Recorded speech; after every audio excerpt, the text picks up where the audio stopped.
Hello, good evening. I know it's Thursday, so you can still watch these on the correct days if you like Thursday and Friday, or you can, get through them early before you return your book. I wanted you to get that chance so we could finish the story. Some funny videos for you at the end. Some of them are just the movie, but some of them are pretty silly, so enjoy. I think Connor and Obi have something to show you. Yeah. So I don't know how to hold it. It's kind of hard. That's good. You got it. But it's a map of Bilbo's journey. There you go. It's Lord of the Rings and the Hobbit map of Middle Earth. Oh, And then if you see, there's like a little face. So that's the eye. Yeah. That's the nose. And that's the little mouth. All right. Well, And that's that's great. the little chin. All right. Thank you, somewhere. Mrs. Gailey, for that intriguing You're analysis. welcome. So, Yeah. yeah. Cool, right? Okay. Say hi, Obi. Obi. Obi, say hi. What? What? I don't need to say hi to them. Here I am. Stop bothering me. Oh, thanks for the butt shot. All right, guys. Okay, Let's okay, settle okay. down. All right. Have a seat. Obi, come on. Obi, sit. Down. Good boy. All right, chapter 18, The Return Journey in The Hobbit by J.R.R. Tolkien. When Bilbo came to himself, he was literally by himself. He was lying on the flat stones of Raven Hill, and no one was near. A cloudless day but cold was broad above him. He was shaking and as chilled as stone, but his head burned with fire. "Now I wonder what has happened," he said to himself. "At any rate, I'm not yet one of the fallen heroes. But I suppose there's still time enough for that." He sat up painfully, looking into the valley. He could see no living goblins. After a while, as his head cleared a little, he thought he could see elves moving in the rocks below. He rubbed his eyes. Surely there was a camp still in the plain some distance off, and there was a coming and going by the gate. Dwarves seemed to be busy removing the wall, but all was deadly still. There was no call, no echo of a song. Sorrow seemed to be in the air. Victory, after all, I suppose, he said, feeling his aching head. Well, it seems a very gloomy business. Suddenly he was aware of a man climbing up and coming towards him. "Hello there," he called with a shaky voice. "Hello there. What news?" "What voice is it that speaks among the stones?" said the man, halting and peering about him not far from where Bilbo sat. Then Bilbo remembered his ring. "Well, I am blessed," said he. "This invisibility has its drawbacks after all. Otherwise, I suppose I might have spent a warm and comfortable night in bed. It's me, Bilbo Baggins, companion of Thorin," he cried, hurriedly taking off the ring.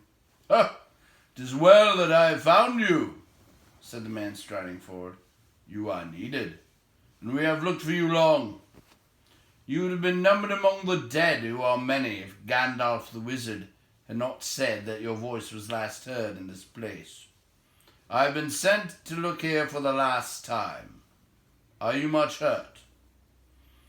"A nasty knock on the head, I think," said Bilbo. "But I have a helm and a hard skull. All the same, I feel sick and my legs are like straws."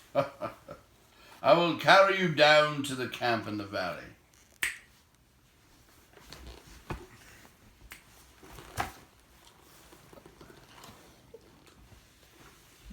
Said the man, and picked him lightly up. The man was swift and sure-footed. It was not long before Bilbo was sent down before Tet and Dale. And there stood Gandalf with his arm in a sling. Even the wizard had not escaped without a wound. There were few unharmed in all the host. When Gandalf saw Bilbo, he was delighted. "Baggins," he exclaimed. "Well, I never. Alive after all. I am glad. I began to wonder if even your luck would see you through.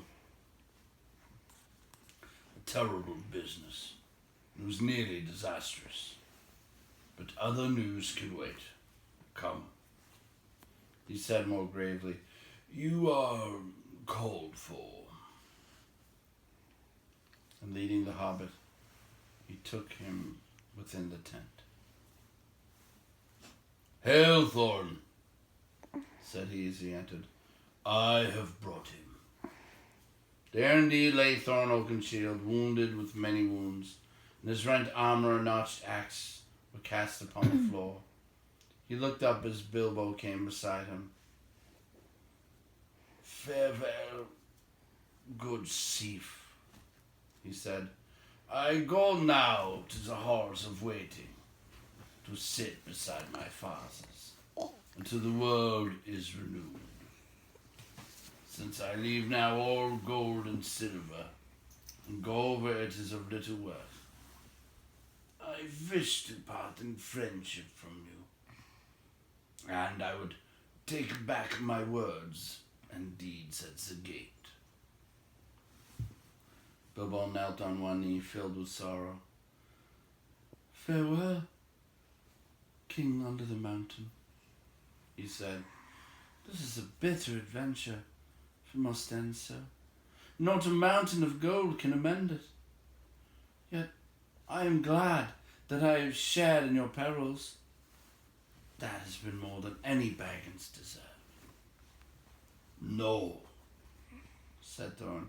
"There is more in you of good than you know, child of the kindly best. Some courage and some wisdom blended in measure. If more of us valued food and cheer and song above hoarded gold, it would be a merrier world. But sad or merry, I must leave it now. Farewell." Then Bilbo turned away, and then went by himself and sat alone, wrapped in a blanket. And whether you believe it or not, he wept until his eyes were red and his voice was hoarse. He was a kindly little soul. Indeed, it was long before he had the heart to make a joke again. "A mercy it is," he said to him at last to himself, "that I woke up when I did. I wish Thorn were living, but I am glad that we parted in kindness. You are a fool, Bilbo Baggins. You made a great mess of that business with the stone. And it was a battle in spite of all your efforts to buy peace and quiet. But I suppose you can hardly be blamed for that." All that happened after he was stunned, Bilbo learned later. But it gave him more sorrow than joy. He was now weary of his adventure. He was aching in his bones for the homeward journey. That, however, was a little delayed, so in the meantime I will tell you something of the events. The eagles had long had suspicion of the goblins mustering. From their watchfulness, the movements in the mountains could not be altogether hid. So they too had gathered in great numbers under the great eagle of the misty mountains, and at length, smelling battle from afar, they had come speeding down the gale in a nick of time. They it was who dislodged the goblins from the mountain slopes, casting them over precipices, or driving them down, shrieking and bewildered among their foes. It was not long before they had freed the lonely mountain, and elves and men on either side of the valley could come at last to the help of the battle below. But even with the eagles they were still outnumbered. In that last hour, Beron himself had appeared. No one knew how or from where. He came alone in bear's shape, and he seemed to have grown almost to giant size in his wrath. The roar of his voice was like drums and guns, and he tossed wolves and goblins from his path like straws and feathers. He fell upon their rear and broke like a clap of thunder through the ring. The dwarves were making a standstill about their lords upon a low rounded hill. Then Beron stooped and lifted Thorin, who had fallen pierced with spears, and bore him out of the fray. Swiftly he returned, and his wrath was redoubled, so that nothing could withstand him, and no weapon seemed to bite upon him. He scattered the bodyguard and pulled down Bolg himself and crushed him.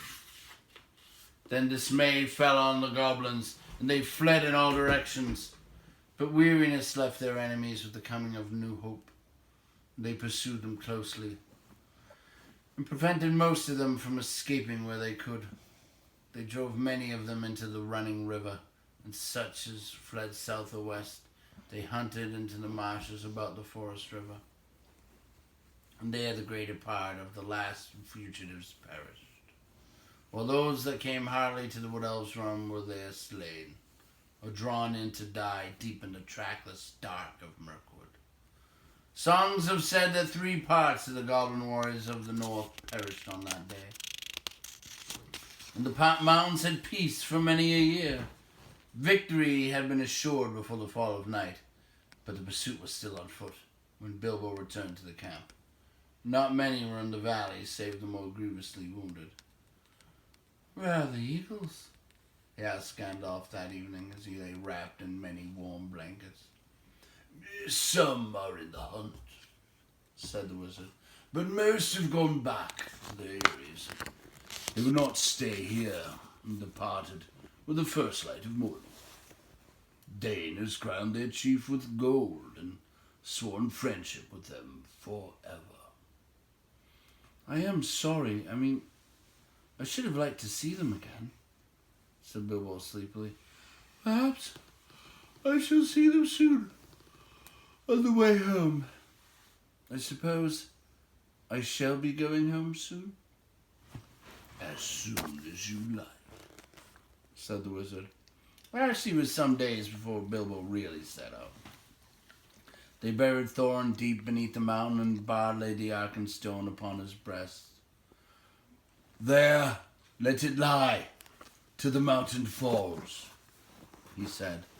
"May it bring good fortune to all his folk that dwell hereafter." Upon his tomb the Elven king then laid Orcrist, the elvish sword that had been taken from Thorin in captivity. It is said in songs that it gleamed ever in the dark if foes approached, and the fortress of the dwarves could not be taken by surprise. There now Dane, son of Nain, took up his abode, and he became king under the mountain. And in time, many other dwarves gathered to his throne in the ancient halls. Of the 12 companions of Thorin, 10 remained. Fili and Kili had fallen, defending him with shield and body, for he was their mother's elder brother. The others remained with Dane, for Dane dealt his treasure well. There was of course no longer any question of dividing the hoard in such shares had been planned.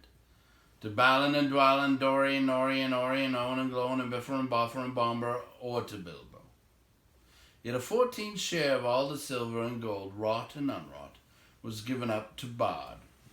For Dane said, "We will honor the agreement of the dead, and here's now the Arkenstone in his keeping."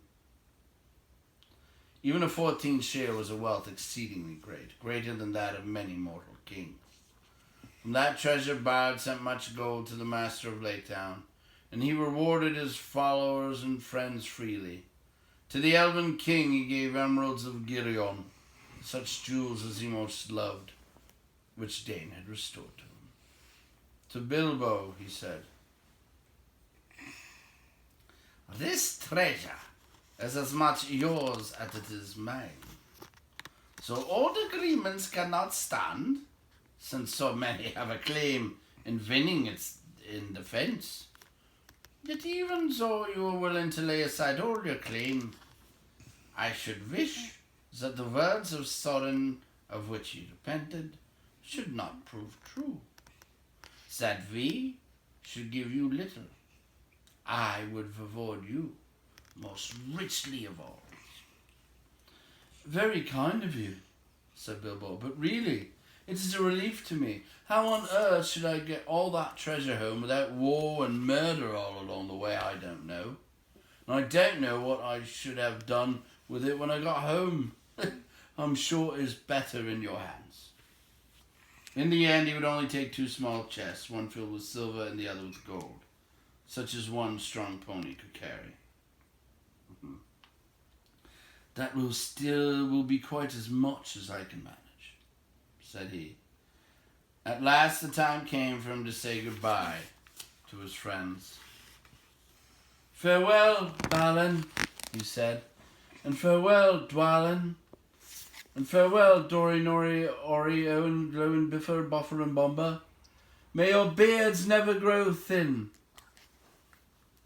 And turning towards the mountain, he added, Farewell, Thorn, Oak, and Shield, and Feely and Keely. May your memory never fade. Then the dwarves bowed low before their gate, but words stuck in their throats. Goodbye and good luck, wherever you fare, said Balin at last. If ever you visit us again, when our halls are made fair once more, then the feast indeed shall be splendid. If you're ever passing my way, said Bilbo, don't wait to knock. Tea is at 4, but any of you are welcome at any time. Then he turned away. The elf host was on the march, and if it was sadly lessened, yet many were glad. For now the northern world would be merrier for many a long day. The dragon was dead, and the goblins overthrown, and the hearts looked forward after winter to a spring of joy. Gandalf and Bilbo rode behind the Elven King, and beside them strode Beron, once again in man shape, and he laughed and sang in a loud voice upon the road. So they went on until they drew near to the borders of Mirkwood, to the north of the place where the forest river ran out. Then they halted. For the wizard and Bilbo would not enter the wood, even though the king bade them stay a while in his halls. They intended to go along the edge of the forest and round its northern end in the waste that lay between it and the beginning of the Grey Mountains. It was a long and cheerless road, but now that the goblins were crushed, it seemed safer to them than the dreadful pathways under the trees. Moreover, Beron was going that way too. Farewell, O Elven King, said Gandalf. Merry be the green wood, while the world is yet young, and merry be all your folk. Farewell, old Gandalf, said the king. May you ever appear where you're most needed and least expected. The oftener you appear in my halls, the better shall I be pleased. I beg of you, said Bilbo, stammering and standing on one foot, to accept this gift. And he brought out a necklace of silver and pearls that Dane had given him at their parting. In what way have I earned such a gift, O hobbit? Said the king. Well, I thought, don't you know, said Bilbo, rather confused, that some little return should be made for your hospitality. I mean, even a burglar has his feelings. I have drunk much of your wine and eaten much of your bread. I will take your gift, O Bilbo the Magnificent, said the king gravely, and I name you elf friend and blessed. May your shadow never grow less, or stealing would be too easy. Farewell. Then the elves turned towards the forest, and Bilbo started on his long road home. He had many hardships and adventures before he got back. The wild was still the wild, and there were many other things in it in those days besides goblins. But he was well guided and well guarded. The wizard was with him, and Beron for much of the way. And he was never in great danger again. Anyway, by midwinter, Gandalf and Bilbo had come all the way back along both edges of the forest to the doors of Baron's house. And there for a while they both stayed. Yuletide was warm and merry there, and men came from far and wide to feast at Baron's bidding. The goblins of the misty mountains were now few and terrified, and hidden in the deepest holes they could find. And the wargs had vanished from the woods, so that men went abroad without fear. Baron indeed became a great chief afterwards in those regions, and ruled a wide land between the mountains and the wood. It is said that for many generations the men of his line had the power of taking bear shape. And some were grim men and bad, but most were in heart like Baron, if less in size and strength. In their day, the last goblins were hunted from the misty mountains, and a new peace came over the edge of the wild. It was spring, and a fair one.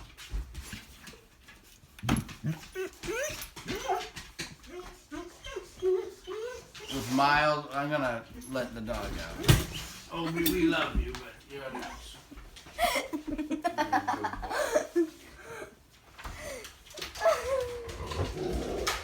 I think Obi smelled something.